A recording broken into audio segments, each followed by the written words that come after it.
계속해서 망각에 관해서 볼 건데요. 그 에빙하우스의 망각 곡선이라는 게 있어요. 이 망각 곡선을 보시기도 하셨을 거예요. 이렇게 보면은 무엇을 공부했다가 이렇게 점차 떨어지게 이렇게 팍 떨어졌다 이렇게 유지하는 곡선 있죠. 에빙하우스 망각 곡선이에요. 그러니까 파지량과 정보를 보유하는 양, 망각하는 양에서 이게 기억을 유지하는 걸 파지라고 하잖아요. 이게 여기서는 망각량, 잊어먹은 양이죠. 이거는 기억을 보유하는 양. 그러면은 학습한 시간 대비 언제 가장 많이 떨어지냐면 거기 보면은 하루, 이틀, 3일, 4일 이렇게 30일 이렇게 있잖아요. 그래서 100% 있다가 쫙 떨어져요. 하루 만에. 쫙 많이 떨어진다는 거죠. 그럼 다시 우리가 이게 쫙 많이 떨어지면 어떻게 해요? 그걸 계속 우리 이만큼 공부를 했는데 이만큼 떨어지잖아요. 그리고 이걸 갖고 있는 거예요. 그러면 어떻게 다시 올려야죠. 다시 올리고 다시 와야겠죠. 그래서 망각곡선 학습한 직후의 망각량이 제일 크다는 거예요. 그리고 나머지를 보유하고 있는 거. 그것이 에빙하우스의 망각곡선이에요. 이것은 학생들에게 철자를 무의미하게 의미 있는 철자는 기억하기 쉽잖아요. 그래서 저희가 언어를 사용한다라는 것은 의미가 있기 때문에 이렇게 자동화되는데 무의미 철자 A, F, Q 이렇게 이런 식으로 하면 굉장히 외우기가 어때? 힘들다는 거예요. 우리가 지난번 청킹 할 때 RUN 하면 run 이렇게 하면 외우기 쉬운데 RNU 하면 좀 달라지죠. NUR 이것도 달라져요. 그래서 어떤 무의미 철자를 학습시키고 나서 시간 경과에 따라서 파지 어느 정도 기억을 갖고 있는가 봤어요. 그래서 학습한 직후에 가장 망각이 많이 일어난다. 이거 에빙하우스의 망각 곡선이 기억의 곡선이라고 하죠. 그래서 우리가 다시 끌어올리는 것이 중요하다. 그러면 망각을 방지하기 위해서 어떻게 하냐? 지도 계획이 적절해야 된다는 것입니다. 그러니까 한번 지도하고 또 기왕 두는 것이 어떻게 할 것인가. 우리가 무엇을 갖다 기억을 잡고 있는 것이 중요해요. 파지하는 것이 중요하죠. 유지하는 것이 중요하잖아요. 그러면 어떻게 해요? 이것이 떨어졌을 때 나중에 해야지가 아니라 학습한 직후에 다시 한번 복습하는 것이 가장 효과적이라고 합니다. 그러니까 오늘 공부하고 한참 있다 하는 것보다도 바로 내일 다시 본다든가 이런 것이 가장 효과적이라고 볼 수가 있어요.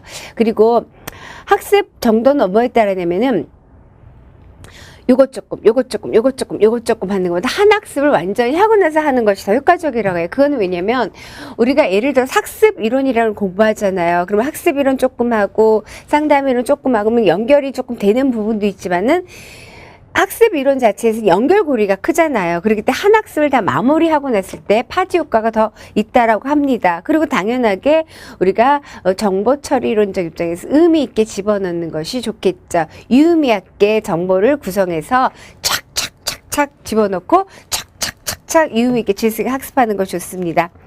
그리고 우리가 기억을 했을 때 기억을 잘 정확하게 인출했을 때 어떤 보상을 해주면은 그것도 기억을 유지하는 거 도움이 되고요.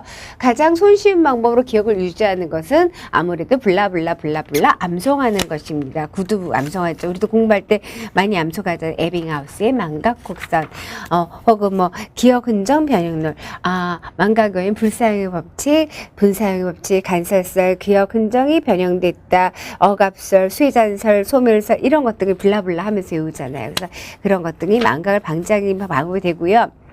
그 다음에 방해 효과를 제공한다는 게 있어요. 방해 효과를 제공하는데 왜 망각이 될까? 망각을 방지할까? 우리가 정보가 다 동일한 정보가 있어요. 그러면은, 그러니까 특이점이 없기 때문에 혼선이 생기죠. 비슷하게 되면요. 그러니까는 다 저 분필 갖고 잘 얘기를 하는데, 다 노란색 분필이에요. 다 노란 정보예요. 다 노란 정보인데 여기에 빨간 정보가 하나 타고 오면 이게 방해가 되는 거죠. 이게 그러면서 자극을 주기 때문에 기억에 좀 도움이 된다. 주의할 수 있기 때문이죠. 그리고 기초 학습을 튼튼하게 하는 것도 중요합니다. 처음에 학습할 때 너무 섣불리 넘어가지 말고 처음엔 정확하게 튼튼하게 하는 거 좋습니다. 그리고 과잉학습을 제공한단 말이 있어요. 과잉학습은 뭐냐면은 기억하고 싶은 게 5개예요. 기억하고 싶은 게 5개면 어떻게 해요? 6개, 7개를 공부하는 거예요.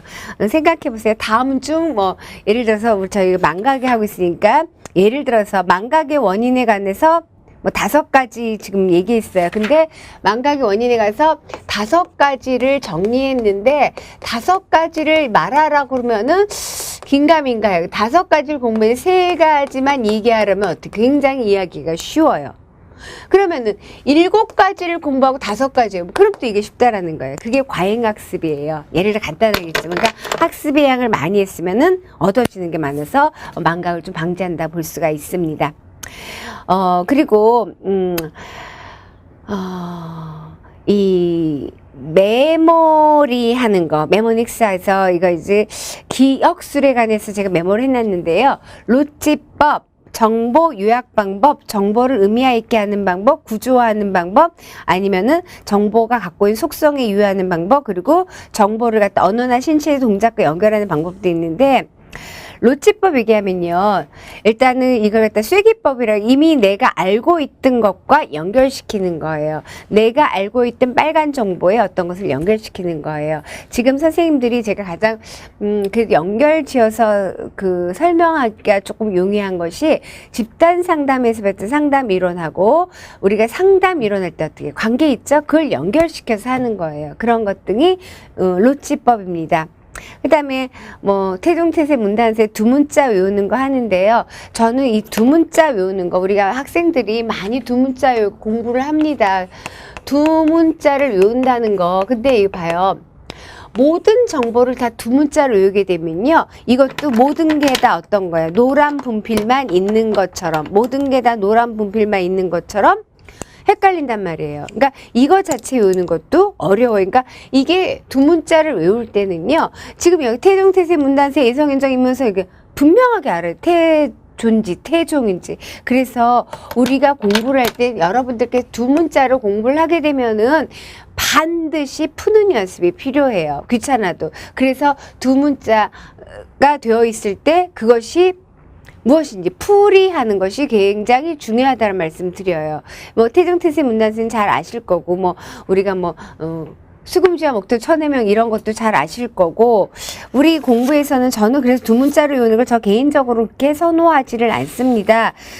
간혹가다 키워드가 될 만한 거를 두 문자로 외우는 거, 이거였군요. 저도 이제 두 문자를 외우는 거 별로 안 선호해서. 근데 어떤 거 두 문자를 외운다는 건 생각 안 날까 키워드처럼 끄집어내는 거잖아요. 그럼 콜버그의 도덕성 발달 단계를 공부를 했어요. 발달 이론에서. 도덕성 발달 단계를 공부를 하게 되면은 인습 이전, 인습 이후 수준이에요. 그래갖고 거기에 주가나 객과나, 아니 상대화죠. 주가나 상대와 객과나 사회와 일반화, 궁극화. 저도 이건 주상객상 일국이래요. 근데 이것을 갖다가 저는 할 때 주상객상 일국만 하지 않고 주상객상 일국은 주가나 상대화, 객관화, 사회, 일반화, 궁극화를 머리에 염두 두고 그걸 푸르는 거예요. 그건데 주상객상 일국만 했다가는 헷갈리기가 쉽다는 거예요. 그래서 주가나, 상대화, 객관화, 사회화, 일반화, 궁극화 이렇게 해서 분명히 두 문자 공부를 하실 거예요. 그럼 귀찮아도 끝에 풀이를 반드시 한자풀이처럼 해주셔야 된다는 거예요. 이건 많은 수험생들을 제가 간접 경험하기 때문이에요. 앞에만 알아요. 우리 당연히 선다형 같은 게 조금 그렇더라도 그렇지가 않아요. 그래서 공부는 할 때 두 문자로 외우는 거 중요해요. 뭐 기억할 수 있어요. 주상객상 일구, 태정태세 문단세 할 수 있는데 풀이를 반드시 하셔야 된다는 거 잊지 마시길 바랄게요. 그 다음에 정보가 유의미 있게 조직화해서 들어가면 기억이 어때요? 좀 쉽죠?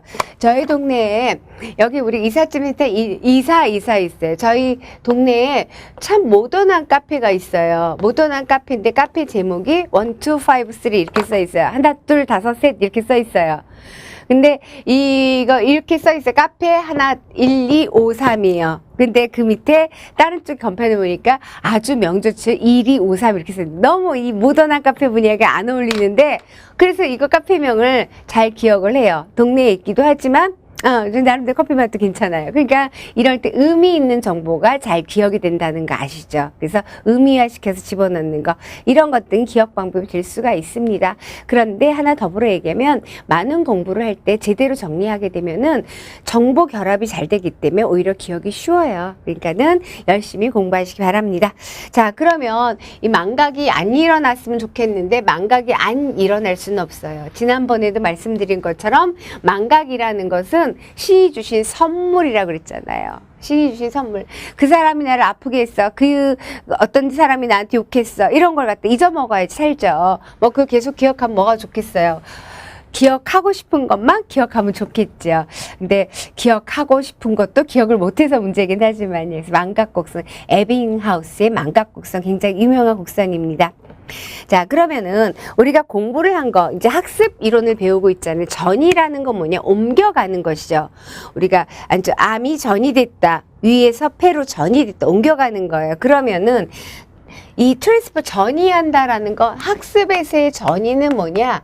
동일한 상황에서 그것이 나타나는 것이 아니라 배웠던 것이 다른 상황에서 이것이 표출될 수 있는 걸 전이라고 합니다. 그래서 여기 전이란 어떤 상황에서 학습한 거, 제가 다른 상황, 새로운 장면에서 그것이 적용할 수 나타나는 것이 뭐다? 전이입니다. 그러니까 여기서 지금 청소년 상담사, 주상객사 1군 콜복의 도덕성 발달 단계 배웠어요. 그것을 다른 장면에서 여러분이 청소년들을 상담할 때, 이 아이를 보니까, 얘가 중학교 2학년인데 대화를 나눠다 보니까는 일반적으로 중학교면 주가나 상대화, 객관화, 사회화 정도는 되어 있었는데 아직도 상대화에 머물고 이렇게 적용하는 것이 전이죠. 다른 장면, 지금 공부한 장면이 아닌 새로운 장면에서 나타날 수 있는 게 전이입니다. 그러니까 다시 정리를 하면은 우리가 공부한 학습의 효과가 있다라는 거죠. 이 학습의 효과가 다음 학습에 어떻게 영향을 주느냐, 이것이 전이라고 볼 수 있습니다. 그러니까 선행학습이 후행학습에 영향을 미치는 거, 이것도 전이죠. 아니면 후행학습이 선행학습을 막는 거, 이것도 전이에요. 그래서 전이라는 거 다시 하면은 어떤 상황에서 배웠던 걸 새로운 장면에서 활용할 수 있는 것, 그것을 전이라고 생각하시면 돼요. 단순 학습이란 건 뭐냐면은 동일한 장면, 선행학습과 후행학습 장면이 동일할 때 이것은 전이라고 하지 않고 그것은 뭐다? 단순 학습이라, 미어 러닝이라고 합니다. 그러니까 전이라는 것은 어떤 상황에서 학습한 내용을 다른 장면, 새로운 장면에서 적용하고 실제적으로 활용할 수 있는 것, 그것이 전이다. 그래서 전이의 종류를 볼 거예요. 좀 전에 얘기했어요. 선행학습이 후행학습에 영향을 미치기도 하고 뒤에 했던 것이 앞에 것을 방해하기도 합니다. 그래서 전이의 종류를 제가 여기서 보면은 일단 구분에 따라서 적극적인 전이가 있고 적극적으로 옮겨가는 게 있고 살짝 소극적으로 전이되는 게 있죠. 적극적 전이와 소극적 전이. 적극적 전이는 긍정적 전이에요. 정적 전이, 긍정적 전이. 소극적 전이는 그러면 그와 반대로 어떻게 해요? 부정적 전이죠. 긍정적 전이라는 건 뭐예요? 앞서 한 학습이 지금 먼저 한 학습이 두 번째 학습에 아주 정적인 포지티브적인 영향을 준다라는 거. 그러니까 앞에서 배웠던 내용이 긍정적으로 전이돼서 후행학습을 도와주는 것. 그런 것이 적극적 전이입니다. 부정적 전이는 앞에 했던 학습이 뒤에 학습을 방해주는 거예요. 부정적 효과를 주는 거예요. 이것이 소극적 전이죠. 앞에 먼저 했던 것이 뒤 학습에 부적으로 영향을 주는 건데, 이렇게 얘기를 해볼게요. 우리가 사각형 넓이를 구하는 거. 사각형 넓이를 구하는 걸 알고, 그 다음에, 삼각형 넓이를 구한다. 이것이 긍정적으로 미칠 수도 있어요. 이렇게 하면은 삼각형 넓이를 구하는 것 자체가 이렇게 나누는 거, 요거를 배우고 나서 반만 나누면 되는구나. 사각형 넓이를 배웠기 때 이게 긍정적으로 기능할 수도 있는데, 같은 상황인데 사각형 넓이 배우는 걸 알았어요. 그런데 삼각형 넓이라든가 아니면 마른 사다리꼴이죠. 이런 걸 배울 때 더 헷갈리게 되는 거야. 앞에 것이. 그래서 정보가 들어와서 지금 앞에 정보로 인해서 뒤에 정보가 혼돈이 되게 하는 것. 그것이 소극적 전이입니다. 그 다음에 영전이는 아무것도 일어나지 않은 거죠. 선행학습이 후행학습 전혀 영향을 주지 않는 거. 그러니까 우리가 적극적 전이가 많이 일어나면 좋겠죠. 근데 때로는 소극적 전이도 일어나요. 앞에 있던 것이 뒤에 것을 혼돈스럽게 하는 것, 그런 전이가 있습니다. 그 다음에 전이가 긍정적으로 영향을 미치냐 아니면 부정적으로 영향을 미치냐도 나눠볼 수가 있으며, 또 어떻게 나눠볼 수가 있냐면요, 수평적으로 전이가 일어나는지. 수평적 전이 하니까 이거에 대비돼서 어떻게 할까요? 수직적 전이, 이런 것도 나타나겠죠. 수평적 전이냐 수직적 전이냐. 수평적 전이는 선행학습과 후행학습이 다른 내용이에요. 하지만은 난이도가 비슷해 영향을 줄 수 있는 것이 수평적 전이에요. 그러니까는 어떤 분야에 습득한 거야. 아유, 뭐 또 어떤 얘기를 듣게. 어떤 분야에 습득한 거. 그냥 단순하게 해야지 기억이 좋을 것 같아요. 어떤가 할까요?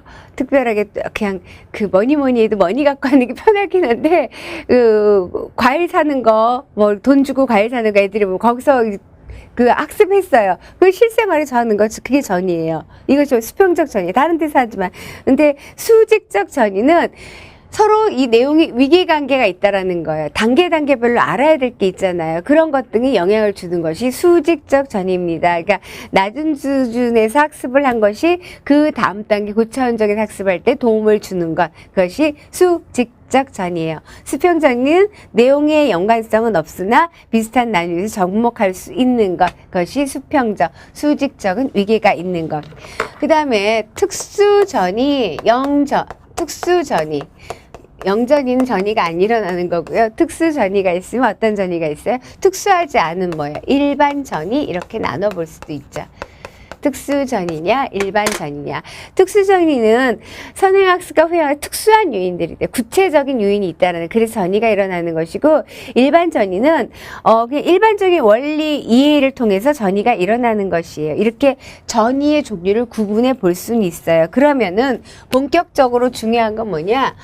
우리가 이거는 용어 정도 정의하는 거, 적극이냐 소극이냐 수평이냐 수직이냐 특수냐 전이냐 문제가 나와도 이 적극적이라는 건 어떤 의미인지 아실 거고, 수직이란 말이 어떤 의미인지 아실 거고, 특수냐 일반이라는 의미가 아시기 때문에 그대로 풀어놓으시면 돼요. 문제 저거를 물어볼 가능성은 조금 희박하죠. 그거에 대비해서 어떤 건 물어볼 가능성이 있냐면은, 전이 이론은 물어볼 가능성이 많은 거죠. 전이 이론. 전이라는 것이 이렇게 일어나더라. 어떨 때 전이가 일어나느냐? 형식을 닦아야 전이가 일어난다. 아니다. 요소가 같을 때 전이가 일어난다. 아니다. 원리가 같을 때 전이가 일어난다. 아니다. 수단과 목적의 관계가 있을 때 전이가 일어난다. 이런 네 가지 전이 이론을 볼 거예요. 첫 번째, 형식이 같을 때, 형식 도야 하면은 전이가 잘 일어난다. 이것이 형식도야설입니다. 그러니까 이것은 능력을 닦는 거예요. 능력 심리에 기초하는 거예요. 그래서 교육학으로 보면 교과 중심 교육과정이라는 게 있어요. 교과 중심 교육과정이란 뭐냐면, 우리가 교육과정이랑 청소년 상담한 교육과정이란 용어 정도는 잘 아시겠죠? 아셔야 되죠. 학교에서 배워야 되는 내용들을 정해놓은 것이 교육과정이에요. 그래서 교육과정이 어느 주기에서 바뀌잖아요. 지금 현재 적용하는 교육과정은 우리가 그러니까 중고등학교뿐만 아니라 지금 현재 초중고등학교에 적용되는 교육과정은 2015년도에 나왔던 교육과정을 2015년도에 2009년도에 개정됐고 2015년도에 개정된 개정 교육과정을 지금 현재 아이들은 이 개정 교육과정 상태에서 배우고 있어요. 그러면은 여기서도 닦아야 될 어떤 커리큘럼이 있잖아요. 근데 형식 도야설이라는 건 뭐냐면은, 교과 중심에 배워야 될 교과, 그러니까 닦아야 될 교과가 있다라는 거. 이것은 기본적인 교과를 닦아 놓으면 옛날 그리스 시대부터 7자유과라는 게 사막사회라고 뭐 그런데 그런 기본적인 전통적인 독과를 닦아놓게 되면은 우리가 학교 현장에서 기본적이 배우잖아요. 그리고 교육과정 자체도 그런 기본적인 것들이 녹아 있죠. 이걸 닦으면은 전이가 잘 일어난다는 것이 형식도야설입니다. 그러니까 인간의 정신은 그 추리력, 상상력, 분별력 뭐 이런 것 등이 성립되기 때문에 몇 개의 기능을 잘 닦아놓으면은 교과라는 형식을 잘 닦아놓으면은 이게 이렇게 면도칼을 뭐 거기 표현할 때 면도칼을 가죽칼을 쓱쓱 싹싹 쓱쓱 싹싹 연마하듯이 해놓으면은 전이가 저절로 일어난다. 여러 가지 특수한 분야에 전이가 일어난다. 그래서 그 교과를 중심하는 교육과정에선 그렇게 접목이 되는 강조하고 있는 것이에요. 그래서 뭐 이 형식 도야설 할 때 보면은 뭐 헬레어, 라틴어, 수학 등 가장 중요한 과목이다. 이것을 닦으면은 마음을 단련하고 뭐 추진 능력 증진에 가장 유효한 것을 본다는데 그 증거는 없다라는 거죠. 어떻게 헬레어가 그것을 닦는다는데 마음을 닦는 거에 가장 유용하다 본 증거가 뭐가 있냐 이런 비판점은 닫고 있지만은 우리는 공부할 게 형식 도야설은 형식 교과라는 형식 몇 개의 기본 교과 마음을 닦듯이 닦으면은 다른 분의 전이가 잘 일어난다는 것입니다. 그래서 형식 도야설에 표방하는 전이는 일반적인 전이 이르죠. 여기서 해놨어요. 딱딱한 가죽에 칼을 슉슉슉 옛날 영화 보면 이발소에서 보면 슉슉슉슉 하는 거 있죠. 칼 가는 거. 그러면은 수염을 잘 자를 수도 있는 것처럼 여러 개의 교과를 잘 이렇게 단련해 두면 정신이 갈린다는 이상이죠. 정신이 단련돼서 나중에 다른 문제 해결에 도움이 된다라는 거. 그래서 형식 도야설의 근거 교과 중심이라고 했어요. 가장 최상의 교재라고 생각해 사막사예요. 문법, 수사, 논리, 그다음 산수, 기하, 천문, 음악 이런 걸 기본적으로 닦아놓으면 다른 여러 분야에서도 이제 단련인데 전이가 잘 일어난다. 그 형식 도야설. 근데 좀 전에 말씀드렸어요. 헬레어, 뭐 사막사회가 과연 인간의 추리력, 판단력, 분별 이런 거를 그런 걸 증진하는데 도움이 된다는 근거가 어딨냐. 추리력을 발달시키는 어떠한 교과가 더 우수하다는 증거가 있느냐. 그렇죠. 그리고 수학이라는 것이 수학 문제 말고는 다른 문제 해결한 다른 능력을 기르는데 꼭 필요하다고 볼 수 있느냐. 이런 비판은 받고 있습니다. 그러면 형식 도야설을 조금 변형한 실질 도야설이에요. 그러니까는 진보주의 철학자인 존 뒤가 많은 심리학 제시한 이외에 많은 심리학자들이 형식 도야설을 비판하면서 나온 것이 실질 도야설이죠. 손다이크 등이. 그래서 손다이크는 기억나시죠? 우리 학습이론에서 시행착오 이론하는. 그래서 특정 교과가 그 교과가 주는 의미가 있는 것이지 다른 교과의 의미가 있는 건 아니다. 그래서 학습 효과는 전이되는 것이 아니다. 실제적으로 가르쳐야 된다라고 하는 것이 실질 도야설입니다. 그 다음에 동일 요소수를 같은 요소가 있을 때 전이가 잘 일어난다. 이거 자체가 형식 도야설을 완전 비판하면서 나온 이론이에요. 이것은 경험 중심 교육과정 강조했는데 교과 중심 교육과정이라는 건 가르쳐야 될 기본 교과를 중심으로 해서 그 교육과정을 설계하는 것고자 하는 것이 교과 중심 교육과정입니다. 그러니까 철학적으로 보면은 이거는 우린 철학까지 하지 않지만은 교육 철학적으로 보면은 교과 중심 교육과정 진보주의 본질주의적 입장이에요. 근데 선생님들 헷갈리실 수 있으니까 제가 여기까지만 얘기할게요. 그러면은 여기서 동일 요소설은 뭐냐면은 경험 중심 교육과정이 근거했대. 경험 중심 교육과정 중요한 건 뭐냐면은 교과가 아니라 아동이 직접적으로 경험하는 거에 초점을 맞추는, 아동의 흥미, 능력에 초점을 맞추는 거죠. 그래서 동일 요소서라는 것은 동일한 요소, 선행학습과 후행학습이 비슷한 요소가 많을 때 전이가 잘 일어난다라는 거예요. 그래서 그중에서 특수 전이를 좀 강조하고 있죠. 선행학습과 후행학습 유사성이 클 때 전이가 잘 일어난다. 그 다음에 동일 원리설이라고도 하고 동일 일반화설이라고도 해요. 동일 원리. 그러면 어떻게? 동일 요소는 같은 요소가 있을 때 전이가 잘 일어난다. 동일 원리. 원리가 같을 때 전이가 잘 일어난다. 그래서 이것은 학문 중심 교육 과정에서 강조해 지식의 구조를, 지식의 원리를 가르쳐야 된다라는 학문 중심 교육 과정 강조하는데, 전이가 일어나려면 학습된 원리가 같을 전이가 잘 일어난다. 근데 이거 원리가 있는 학문은 뭐 다 많진 않죠. 그래서 그것이 전이가 잘 일어나는 거. 그래서 주도 실험을 해요. 그래서 두 집단 나와서 빛의 굴절 원리를 가르쳐 준 집단에서 수중에서 표적하는 거를 했더니 빛의 굴절 원리를 들은 사람들이 표적을 훨씬 더 잘 맞추더라는 거예요. 그러니까 전이 뭐야? 이거 배운 거야. 표적 쏘는 걸 배웠는데 그 원리를 공부한 사람이 다른 장면에서 그걸 했을 때 훨씬 더 잘하더라는 거야. 원리를 알고 해야 돼. 그것이 동일 원리설이고요. 마지막으로 좀 섞어서 한 것이 형태 이조설이에요. 그래서 이것은 역시 쾰러가 닭 모의 실험을 해요. 닭 모의 실험을 했는데 이거는 동일 원리설을 좀 확장한 것이에요. 동일 원리설 확장했는데 닭 모의 실험 어떻게 하냐면 이제 그 A는 밝은 모의, 밝다. B는 좀 어두운 거. 그 다음에 여기서는 똑같이 해줘야죠. 그 다음에 A와 C, A보다 더 밝으면 C가 제일 밝다. 반짝반짝반짝. 그러면은 밝은 모의를 쪼개끔 학습했어요. 그러면 여기서 줬어요. 그러면 그 다음에 A와 C가 맞는 어디? 반짝반짝반짝반짝. 더 강한 것을 쪼드라는 거예요. 그러니까는 무엇을 배운 거냐? 원리를 배운 거지. 이렇게 환한 걸 줘야지 나한테 먹이가 주는구나. 이게 전이에요. 전이 이론 4가지. 형식 도화설, 동일 요소설, 동일 원리설, 그걸 좀 확장한 형태 이조설입니다. 2차 시 여기까지 하고요. 다음 차 시에 그러면 전이를 약간 복습하면서 우리가 또 새로운 내용을 공부해 보도록 하겠습니다. 여기까지 하도록 하겠습니다. 감사합니다.